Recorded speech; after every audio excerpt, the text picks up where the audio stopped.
Je propose de passer à la communication suivante, qui est celle de Sylvia Capanema, notre collègue de l'université Sorbonne Paris-Nord, hein, anciennement Paris 13. Et c'est une brésilianiste reconnue. Merci de cette participation, Sylvia. Et elle va nous parler d'un cas précis. Un journaliste marginal et sensationnel, Edmar Morel, et les populations à la marge au Brésil dans les années 50 et 60.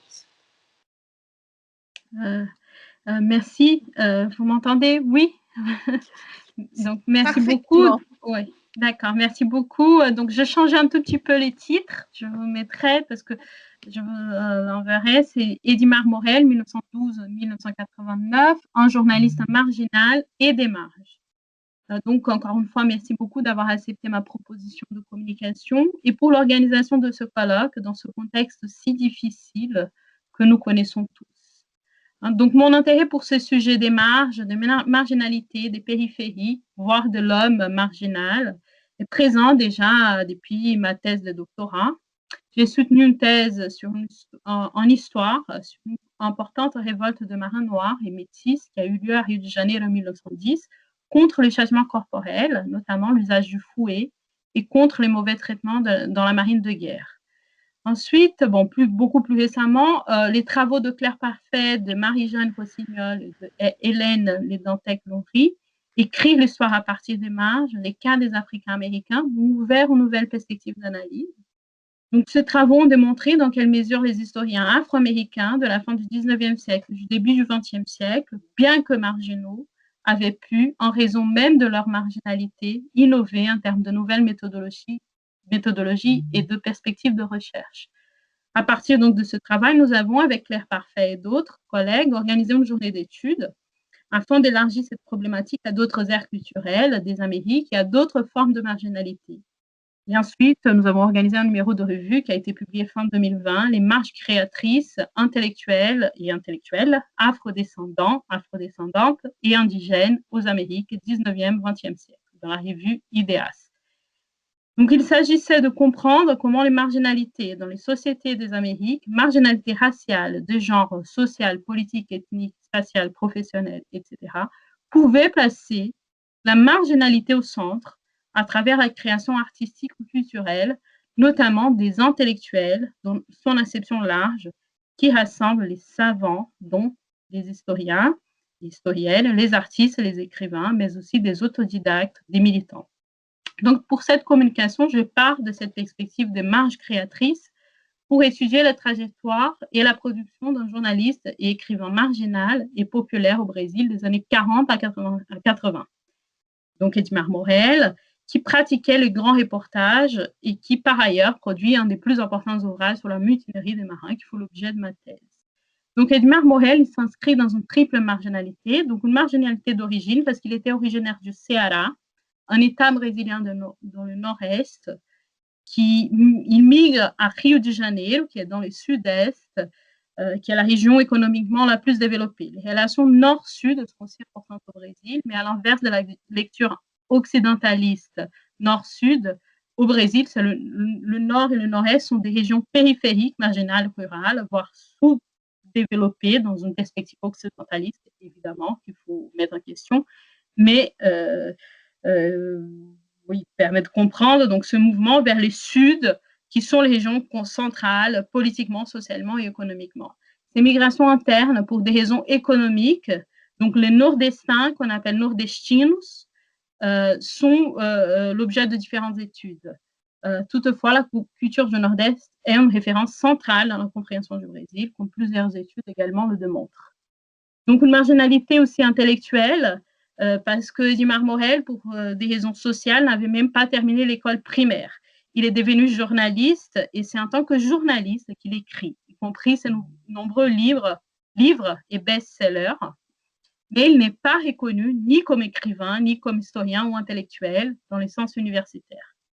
Il avait une sociabilité intense dans les milieux intellectuels, mais il n'appartenait pas à une élite pensante universitaire intellectuelle.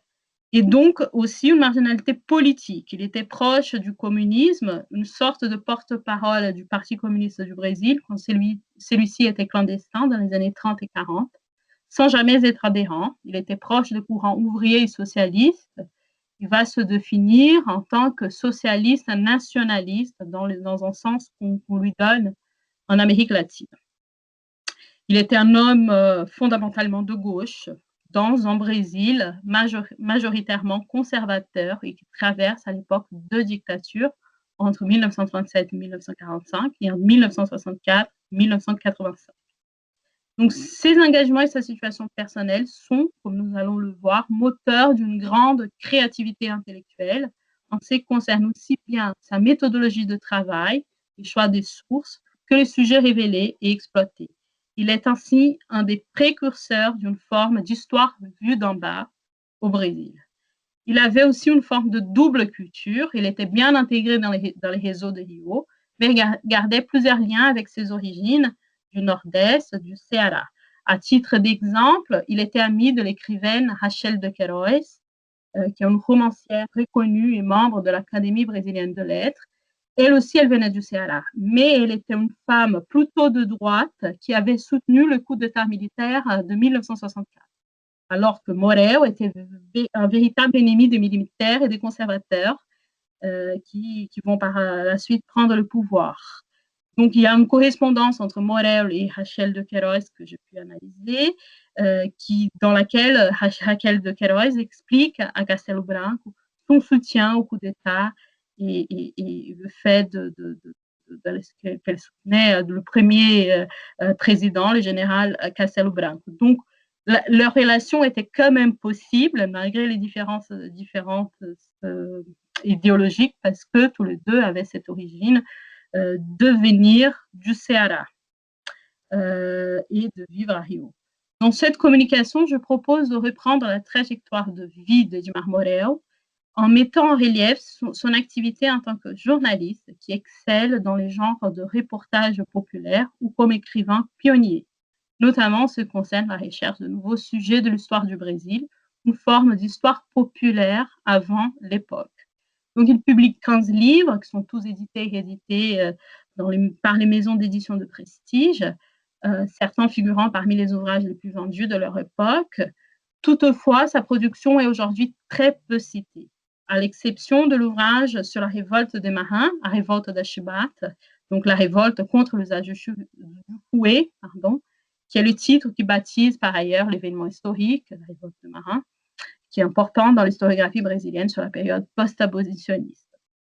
Donc, Edmar Morel, entre les marges et les centres, Edmar Morel est né à Fortaleza, la capitale de l'État de Ceará, à 7 heures du matin du 17 mars 1912.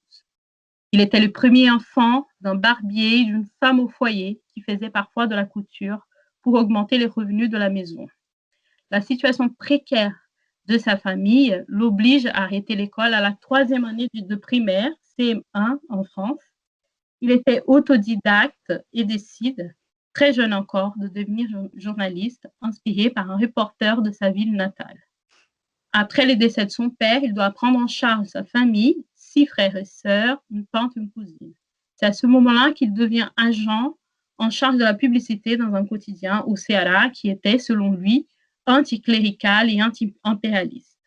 Ensuite, il est promu à auxiliaire de reporter, dont sa vision, c'était quoi, donc je cite, c'était quoi être un reporter dans les premières décennies du siècle.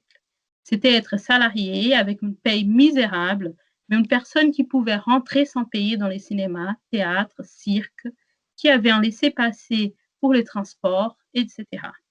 Moi, cependant, je voyais le reporter comme un homme engagé avec la société, qui dénonçait ses plaies, un narrateur des événements toujours fidèle à la réalité. En mars 1932, Morel décide de tenter sa chance à Rio, tombe amoureux de la capitale de la République de l'époque, même s'il sentait qu'il serait écrasé par la grande ville. Il est accueilli par un homme politique, qui est Carlos Lacerda, qu'il avait connu dans le Nord-Est. Par son biais, Edmar Morel est présenté aux éditeurs du Journal du Brésil. Les rédacteurs en chef, Martins Alonso, témoignent sur lui. nous vivions dans la presse quotidienne une période où les professionnels étaient obligés d'improviser. Edmar Morel était venu du Ceará et a frappé à la porte du journal du Brésil. Il était fauché, comme on le dirait aujourd'hui. Je n'avais rien à lui demander. Je l'ai envoyé à l'Institut médico-légal. Il a fait un très bon boulot et a même ajouté des détails utiles au reportage. Il est devenu un reporter de renom, y compris à l'étranger. Dans un livre de Lima Barreto, Recordações do escrivão Isaías Caminha, et Lima Barreto écrit sur un reporter qui vient lui aussi d'une région éloignée de Rio de Janeiro, sans aucun argent pour gagner sa vie. À travers une connaissance, il rejoint la rédaction de la presse nationale et devient reporter. Il s'agit donc de la trajectoire du journaliste type dans cette période de développement de la presse commerciale d'information au Brésil. Un moyen pour un jeune d'origine humble et migrant d'accéder au milieu intellectuel. Edmar Morel est licencié après une bagarre avec un collègue. Morel contacte donc le directeur de Diários Associados, le plus important groupe de communication de l'époque, comme il raconte. J'ai pris le courage d'aller à sa rencontre et je me suis présenté comme un ami de son père, le haut magistrat Feliciano Ataide, qui était un client du salon de barbier de mon père à Fortaleza, capitale du Ceará. Donc, les relations personnelles, familiales et d'origine géographique comptaient beaucoup pour la solidarité. Il travaille dans différents titres du groupe. Ses débuts d'activité en tant que journaliste peuvent être considérés comme la première phase de sa carrière, une période d'apprentissage jusqu'à la fin des années 30. Il parvient à faire venir toute sa famille à Rio. C'est pendant cette période qu'il débute les reportages populaires, comme il le définit, notamment dans Amanhã, journal de l'Alliance nationale libératrice, un front formé par les partis communistes du Brésil ainsi que d'autres organisations de gauche et des partis de la démocratie libérale créés en 1935. Il forge dans ce contexte sa position politique et combat autant le gouvernement autoritaire de Getúlio Vargas que l'action intégraliste brésilienne, une organisation fasciste. Cependant, le journaliste ne commence à signer une partie de ce reportage qu'en 1936, après la publication d'une série sur la sécheresse au nord-est. La deuxième partie de sa vie professionnelle débute à la fin des années 30 et va jusqu'en 1947. Pendant cette période, Morel travaille dans les différents quotidiens et titres du groupe Diários Associados, du puissant propriétaire de médias H6 Chateaubriand. Selon Morel, c'est Chateaubriand en personne que le recrute. Pour la première fois dans sa vie, il a un salaire stable et un contrat de travail. Son horizon journalistique est amplifié. Au-delà du reportage policier, il est recruté pour faire des entretiens avec des personnalités importantes. Son premier livre est donc né des entretiens qu'il fait avec l'aviateur portugais Gago Coutinho, le premier aviateur qui traverse l'Atlantique en 1922. Gago Coutinho, Sua Vida Aventurosa, le titre du livre, est publié en 1941, quand Morel a 29 ans. Il utilise donc, très tôt et avant les historiens universitaires, la méthodologie de l'histoire orale. Pendant cette période, Morel développe son style de prédilection, les reportages populaires qui étaient, selon lui, un genre moins visé par la censure de l'État nouveau de Getúlio Vargas. Entre 1940 et 1942, il écrit L'armée de caoutchouc sur la terrible condition de travailleurs dans l'extraction du caoutchouc en Amazonie, la contribution du Brésil à la guerre dans le pacte fait avec Washington. Dans la même période, il écrit un article sur la dégradante dispute pour les restes de nourriture sur la base aérienne nord-américaine dans la ville de Recife, entre femmes, enfants, porcs et chiens. Dans le même genre, il publie en septembre 1944, dans le Diário da Noite, un article de grand impact. En raison de la guerre, le Brésil rentre en guerre aux côtés des Alliés en juin de 1944. Le gouvernement brésilien décide de mettre en place un rationnement sur l'essence, le lait, le sucre, le beurre. Une famille de 5 personnes, par exemple, n'avait droit qu'à 1 litre de lait et 1 kilo de sucre par semaine. Le reporter découvre que les chevaux de course au Jockey Club buvaient de grandes quantités de lait. Il fait un reportage illustré racontant l'histoire d'une jument appelée Farpa qui prenait tous les jours 4 litres de lait et 2 kilos de sucre. alors que la population de la ville attendait dans les longues files d'attente de recevoir ces denrées alimentaires en quantité rationnée. Le reportage fait la une du Diário da Noite est suivi d'une émeute populaire. Cet article, qui représente les inégalités à partir d'un élément basique et vital de la vie quotidienne, devient une référence pour d'autres journalistes et par la suite, à d'autres époques, et est souvent cité comme un des reportages qui ont marqué l'histoire. En 1941, travaillant pour les Diários Associados, Morel est toujours dans son état d'origine, le Ceará. Il est envoyé dans son état d'origine, le Ceará, pour accompagner 4 conducteurs de jangadas, sorte de radeau, un petit bateau, qui ont fait la traversée du Ceará à Rio sur un radeau, plus de 3000 km, afin d'attirer l'attention du président Getúlio Vargas sur leurs conditions de vie misérables. Cette expérience a amené Morel à participer d'un projet de film du fameux réalisateur Orson Welles. Le film n'a jamais été terminé, en raison peut-être du décès tragique d'un des protagonistes. Toutefois, le voyage donne les conditions à Edmar Morel de préparer un livre qui sera un grand succès à l'époque et connaîtra 4 éditions postérieures. Le Dragon d'Omar, publié en 1949 finalement, qui s'appelle le Dragon de la mer, qui était le surnom d'un autre jangadeiro, l'autre conducteur de ce sort de radeau, métis et descendants d'esclaves, qui participent activement à une révolte paralysant le port de Fortaleza en janvier 1881 pour résister et empêcher les trafics d'esclaves du nord-est vers le sud-est. Comme nous le savons, le Brésil est le dernier pays à avoir aboli l'esclavage en 1888, après Cuba en 1886. Après l'interdiction de la traite atlantique en 1850, le pays met en place une forme de traite antérieure, c'est-à-dire un trafic d'esclaves vendus à des propriétaires du nord-est, vendus par des propriétés du nord-est vers les plantations du sud-est, en plein essor économique du café, comme produit d'exportation nationale, donc Rio et São Paulo. L'esclavage urbain et rural, cependant, était encore présent dans les provinces. Les États n'existaient pas encore. Le Brésil était un empire et par une république fédérée, comme il le deviendra en 1889, y compris au Ceará, où il existait plus de 31 000 esclaves pour une population d'environ 689 000 personnes libres, selon le recensement de 1972. Cependant, dans les Ceará, le mouvement abolitionniste était en plein essor. Le premier congrès abolitionniste aura lieu en 1881 dans la province, ainsi que la constitution d'une ligue abolitionniste et la création d'un journal ou Libertador. Et grâce à l'action de ce réseau d'abolitionnistes, qui sensibilisent aussi des hommes politiques de la région, comme le montrent Morel et d'autres historiens, la province parvient à abolir l'esclavage en 1884, 4 ans avant le reste du pays. Dans les années 40 au Brésil, les anciens esclaves et leurs descendants directs étaient encore vivants. Pour le livre, Edmar Morel s'appuie sur les témoignages de 2 jangadeiros qui avaient participé au mouvement abolitionniste et étaient âgés de 90 ans. Il accède aussi au journal personnel de Francisco José do Nascimento, le dit Dragão do Mar. Pour écrire ses premiers livres sur un sujet historique, Morel utilise une méthodologie innovante, le croisement des sources d'archives, les discours de parlementaires, la presse de l'époque et la presse abolitionniste, les journaux personnels et les témoignages.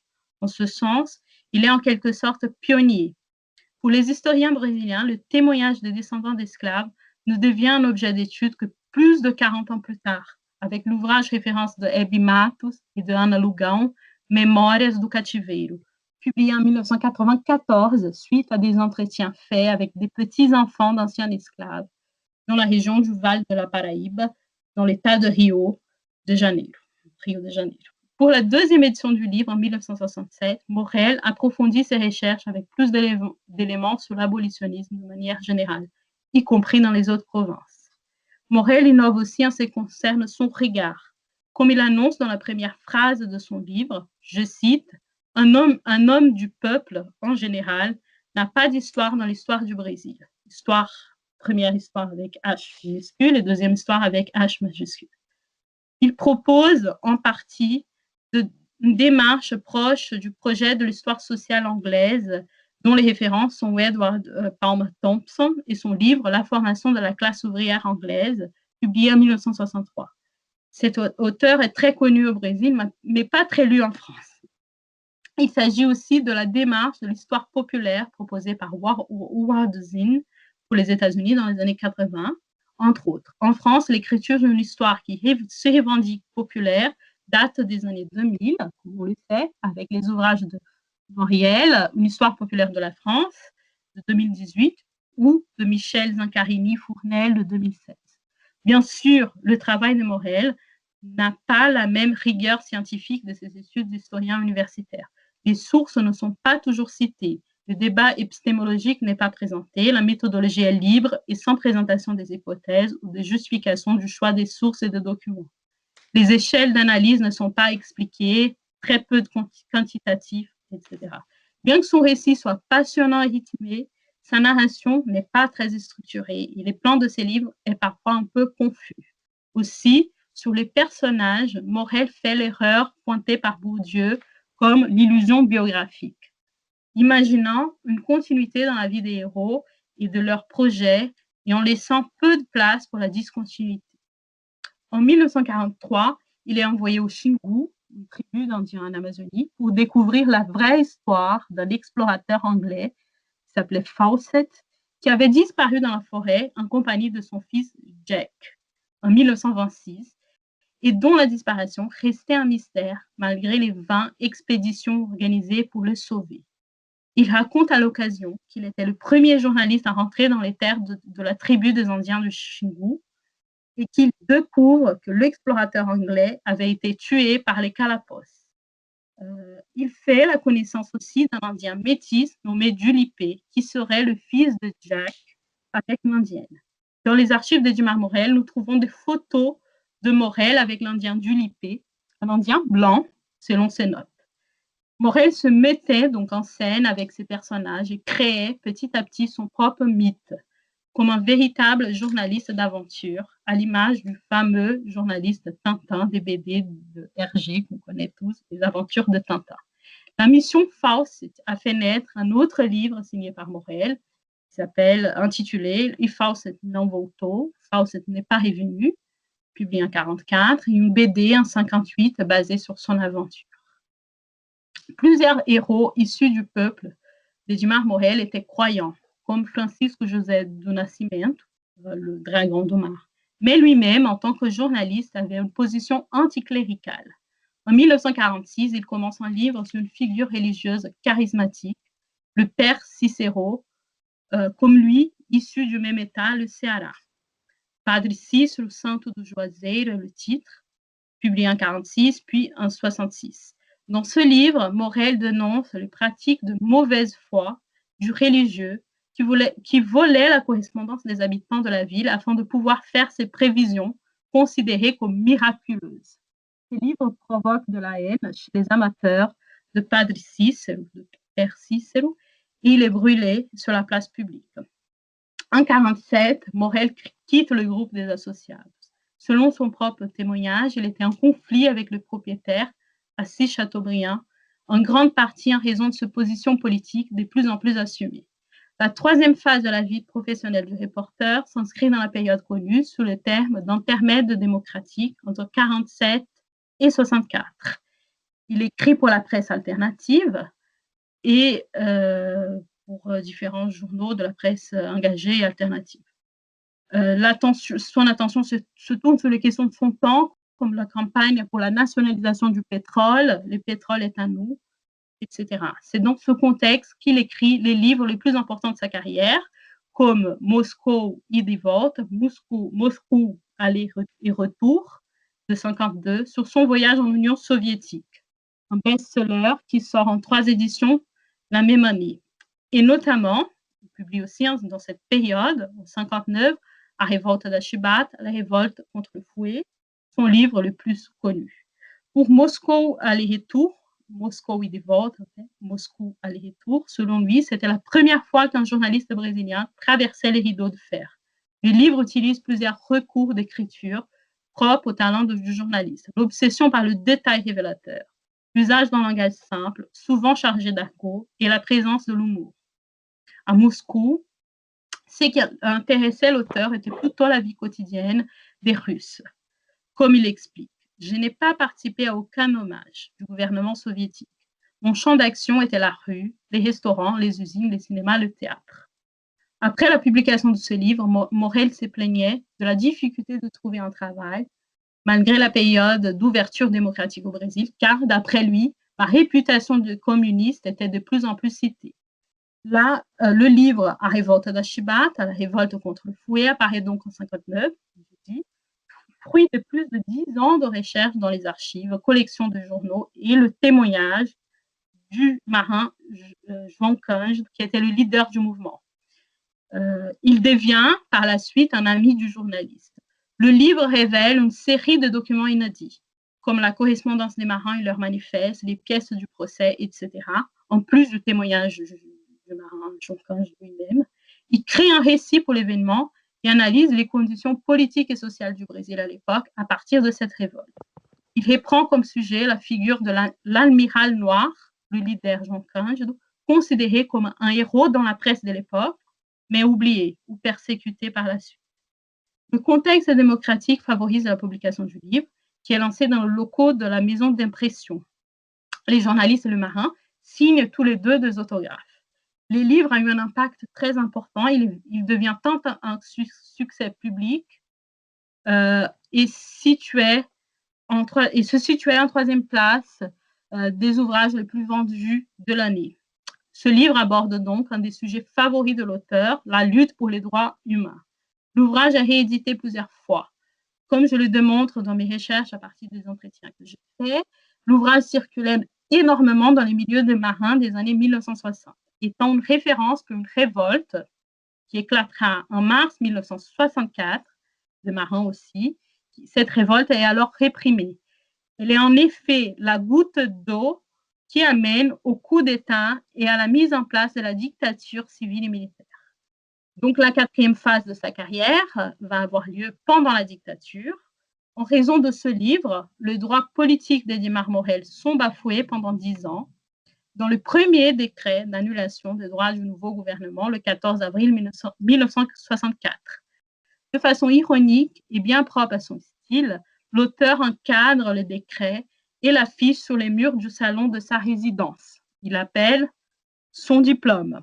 En 1979 aussi, les célèbres compositeurs de la musique populaire brésilienne écrivent une chanson inspirée du livre de Edmar Morel. La chanson intitulée Mestre Sala dos Mares établit un lien entre la figure du dragon de la mer, le jangadeiro Francisco José de Nascimento, et celle de l'amiral noir, le marin João Cândido.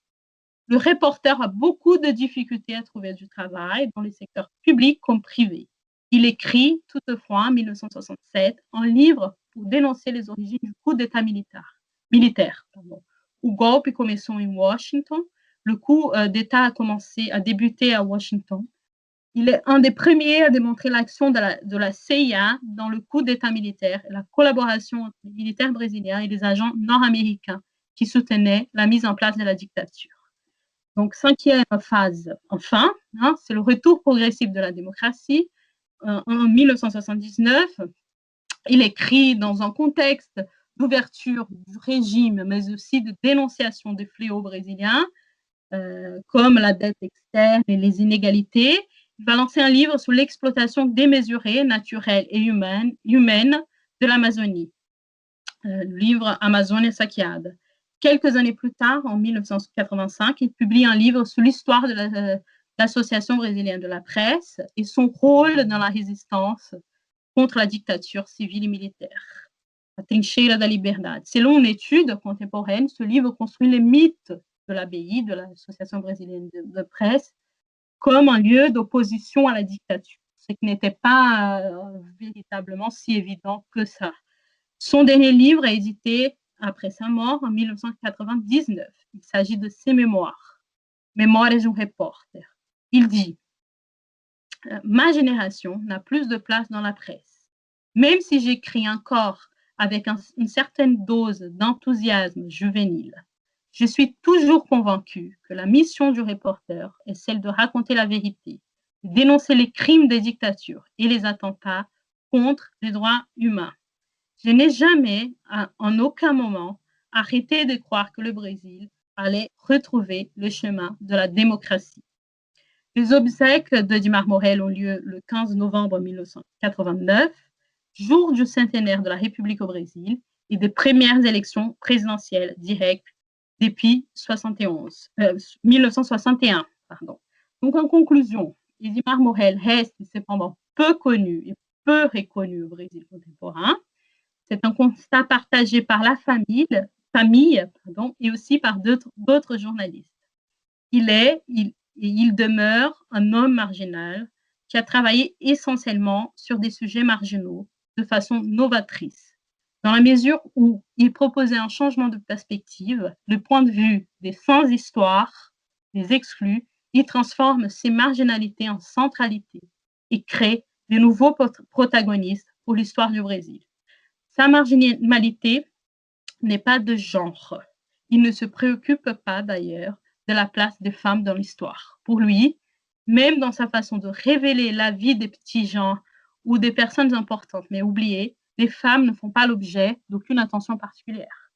Ce n'est pas une marginalité raciale non plus, ce qui nous permet de penser qu'il est aussi important de comprendre d'autres formes de marginalité.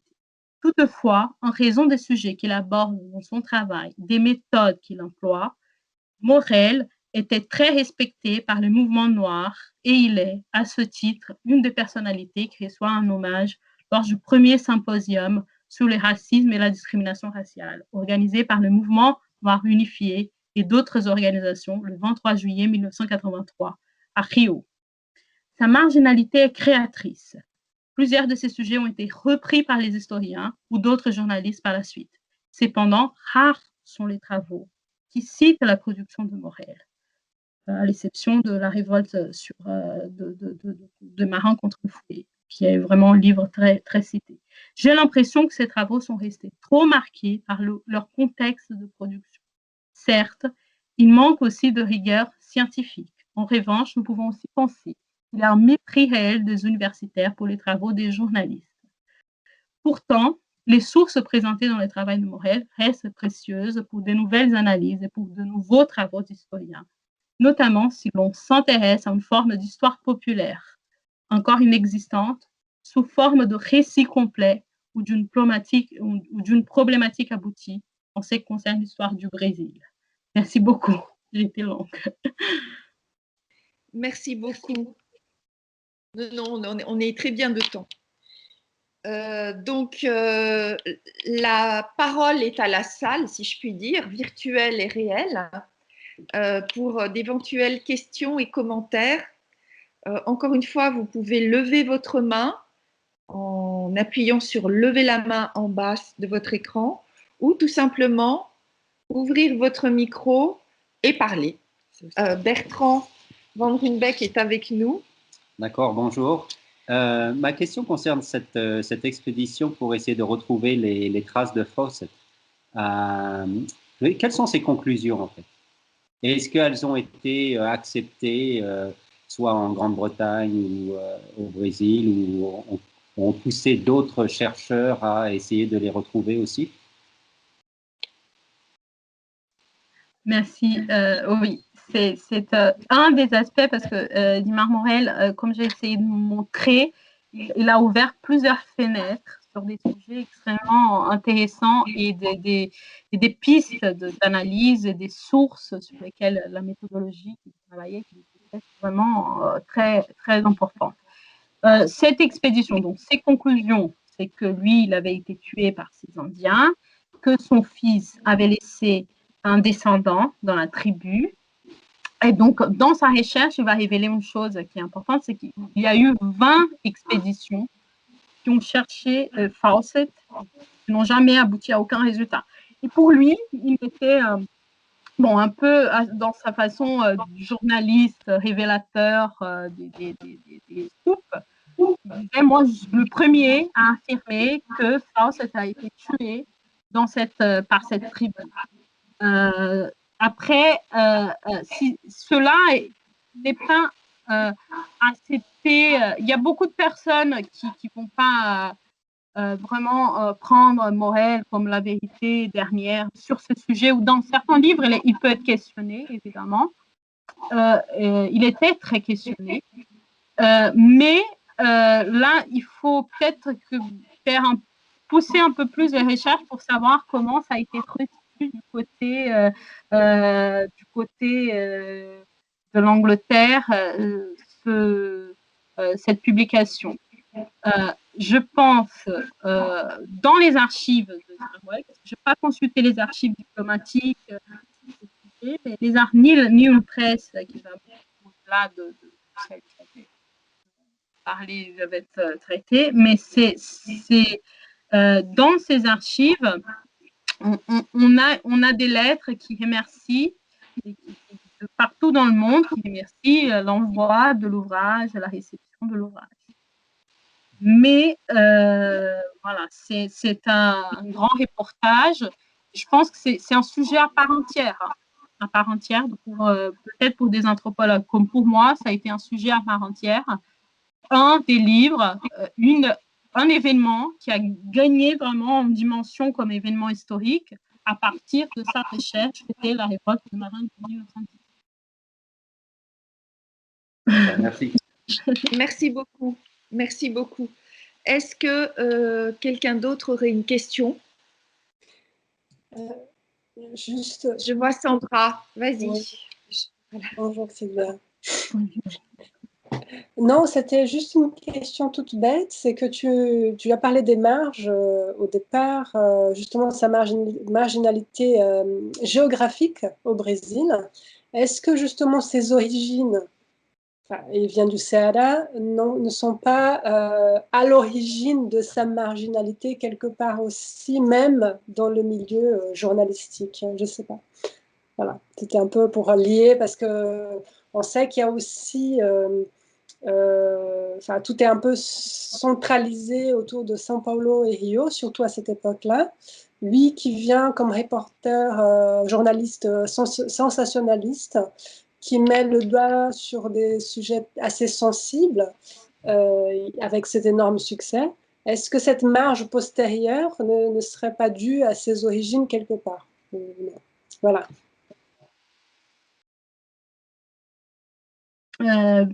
Sur ses origines vont être, bon, la première question de marginalité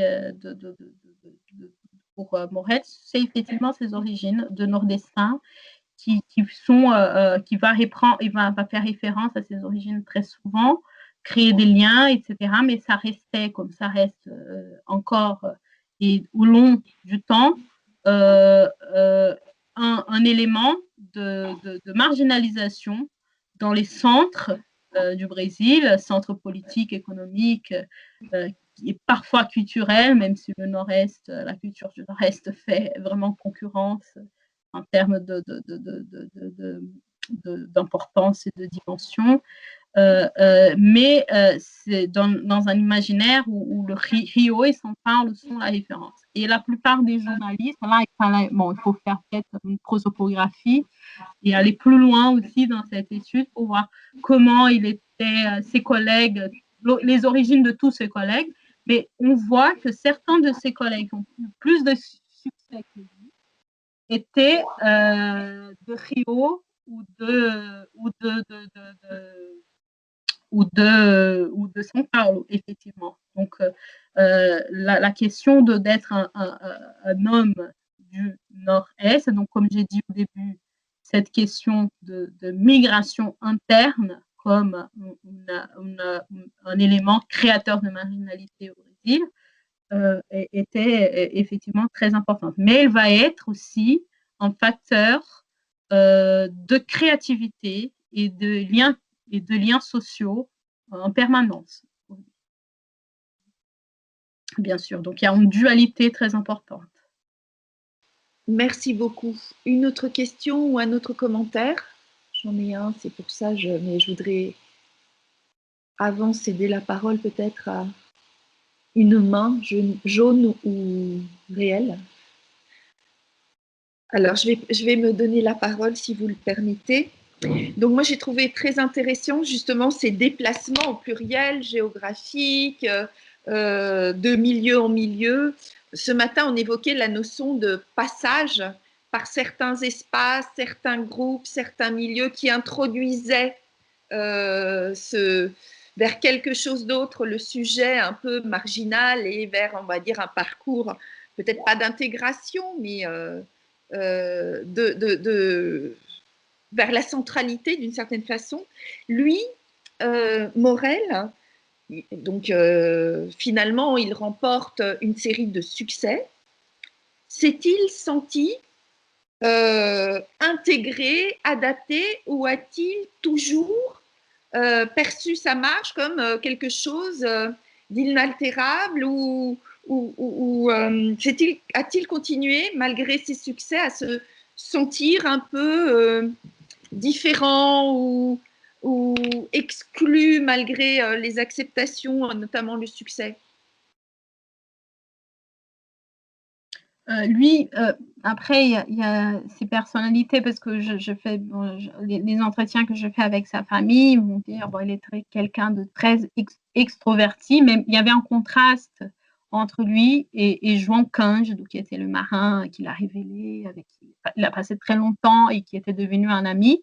Donc là, je développe un peu plus dans un article, dans la tête, parce que quand ils ont donc publié les livres, lui, il a publié les livres, mais João Cândido disait, c'est mon histoire. Il se considérait d'une certaine manière auteur aussi du livre. Donc on voyait Morel tout petit, il était petit, maigre, nordestin, vraiment, la figure à laquelle il fait référence. Et João Cândido était très grand et noir, et tous les deux ensemble, João Cândido était timide et Morel très extroverti. Et donc, il était quelqu'un qui aimait bien raconter des blagues, inventer des histoires, augmenter les situations. Donc, il va faire, c'est toute une combinaison. Je n'ai pas l'impression, peut-être pour sa personnalité, qu'il se sentait marginal. Il savait qu'il était marginal pour une série de raisons, mais il utilisait cette marginalité comme une force, parce qu'il était lui-même, il voulait être le journaliste et l'écrivain des personnes marginales.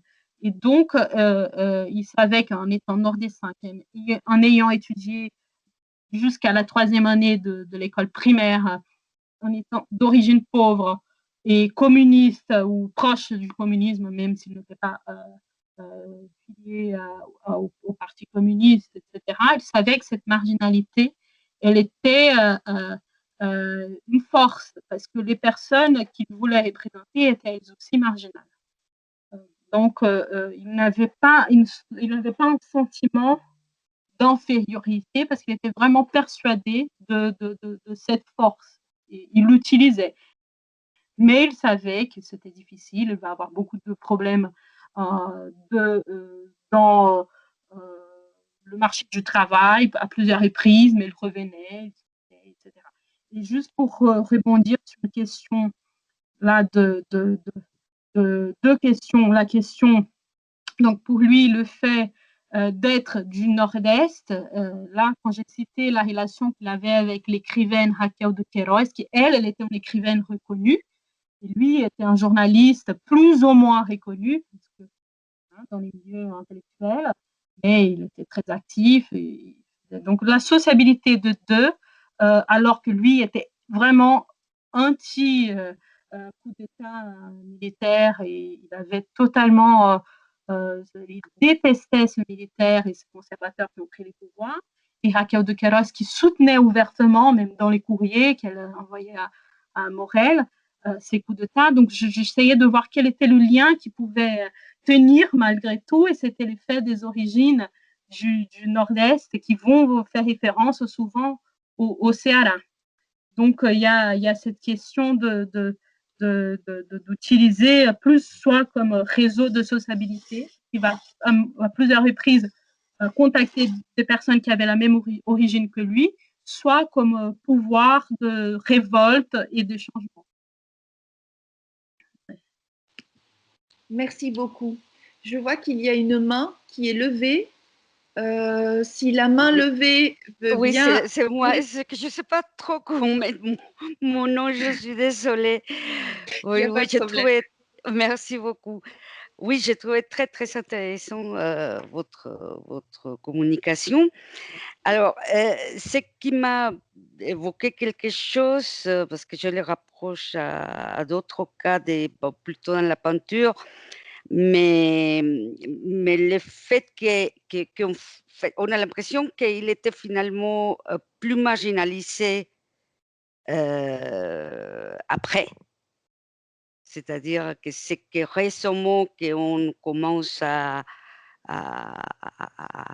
essayer d'aller à la rescousse de son œuvre, de ce qu'il a fait, comment il a fait.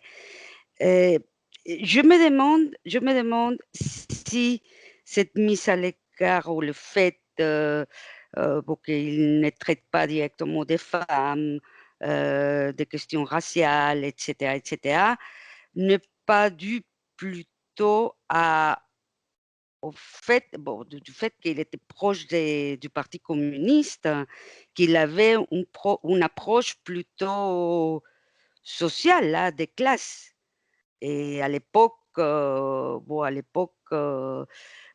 c'était pas ni la question raciale, ni la question des genres qui déterminait la marginalité ou l'exploitation ou quelque chose d'autre. À l'époque, normalement, dans les visions de ces partis, c'était plutôt une question de classe. Et je me demande, parce que par exemple, je le rapporte à deux cas de deux peintres, Antonio Berni en argentin, je ne sais pas si vous connaissez, et le frère de Jacques Pollock. Je ne me souviens plus du nom, Jacques Pollock. Oui, que lui, il s'est réfugié carrément en France, il a vécu, il est mort ici. Et en fait, ce sont deux peintres que c'est très dernièrement qui reviennent sur les devants de la scène. Et ce qu'ils ont de commun tous les deux, alors que l'un c'est argentin, l'autre c'est américain, nord-américain, c'est qu'en fait, ils traitent des sujets très sociaux et qui ont gravité aussi autour du Parti communiste, qu'ils étaient plutôt de gauche. Or, je me demande si cette mise à l'écart, ce n'était pas une mise à l'écart du plus, voilà, par sa proximité et son approche, entre guillemets, je ne sais pas, hein, je ne le connais pas, mais son approche plus ou moins marxiste, oui, et qu'actuellement, on revient, je ne sais pas par quel miracle, on revient sur tout ça, et on essaye de préserver ce qu'ils sont, leurs témoignages, hein, que ce soit dans la peinture, que ce soit dans l'écriture. Voilà, mais c'est une question que voilà, en vous écoutant, surtout cette partie-là. Et d'ailleurs, Révolte des marins, voilà, ça c'était un sujet voilà, c'était pas des classes, c'était une révolte d'une corporation, d'un corps. Voilà. Oui, la question, donc c'est pour ça que c'est la triple marginalité que je le place dans cette triple marginalité, et en tant que à partir de la triple marginalité, ça va le mener à écrire sur des sujets marginaux. C'est pour ça que moi, je pense pas qu'il y a une qui est plus importante que l'autre. Donc, il y a les origines migratoires et de cette différence qui va le marquer dans le sud-est du Brésil, dans l'étang du Nord-Est. Mais effectivement, la question politique aussi, son choix donc il n'était pas très cadré dans une forme ni Parti communiste brésilien, ni trotskiste, il ne se situait pas effectivement dans aucun de ces courants de l'époque. Il va être peut-être plus proche d'un courant progressiste, comme il se définit partis ou de socialistes, socialistes et nationalistes, qui était aussi dans l'époque possible, mais d'être un homme de gauche et que va être persécuté pour ses choix. Il va, dans sa carrière, les persécutions et les limitations qu'il a eues en tant que journaliste, elles sont parce que la plupart, il va argumenter, elles sont pour des raisons politiques. Après, la difficulté d'insertion et peut-être pour rester dans la mémoire, c'est aussi une question d'origine. Après, en tant qu'écrivain, pourquoi il ne va pas rester suffisamment dans la mémoire? Et même aujourd'hui, c'est parce il avait une marginalité intellectuelle en étant un journaliste qui va utiliser des méthodes de l'historien, qui va être innovateur, mais qui en même temps ne va jamais être reconnu par ses pairs, par les historiens comme un historien. Et malgré, donc le seul ouvrage qui va sortir, qui va être reconnu, c'est vraiment, c'est La Révolte de Shabbat. Les autres, là, j'ai consulté d'autres travaux qui abordent l'abolitionnisme au Sahara. Ils ne vont pas citer Edmar Morel. Ils ne citent pas, d'autres qui travaillent sur l'abolitionnisme ne citent pas Edmar Morel. Edmar Morel a fait un livre aussi que je n'ai pas cité sur un journaliste qui a suivi la Coluna Prestes, qui était donc un mouvement de Luis Carlos Prestes d'aller du nord, de traverser tout le Brésil pour dénoncer les conditions sociales. Et après, Luis Carlos Prestes devient le principal leader communiste au Brésil. Donc, il y a des biographies excellentes sur Prestes, mais il ne cite pas le travail de Edmar Morel. Donc, il reste quand même oublié. Et il ne faut peut-être pas citer dans le même niveau qu'un travail d'un historien. Bien sûr, il y a plusieurs nuances à faire. Il faut se méfier aussi de certaines de ces affirmations. Mais en même temps, ce que j'essaye de démontrer, c'est l'importance de sa méthodologie de ces sujets. Voilà. Et c'est pour ça que ce colloque m'a beaucoup aidé à améliorer mon analyse. C'est un travail que j'ai commencé il y a plusieurs années. Après, je fais autre chose. Et de revenir sur ces sources que j'avais, parce que de le voir, le comprendre en tant que marginal man, c'était vraiment à partir de cette grille d'analyse qui m'a permis de réfléchir à plusieurs questions pour lesquelles je n'avais pas vraiment les réponses. Merci. Merci beaucoup.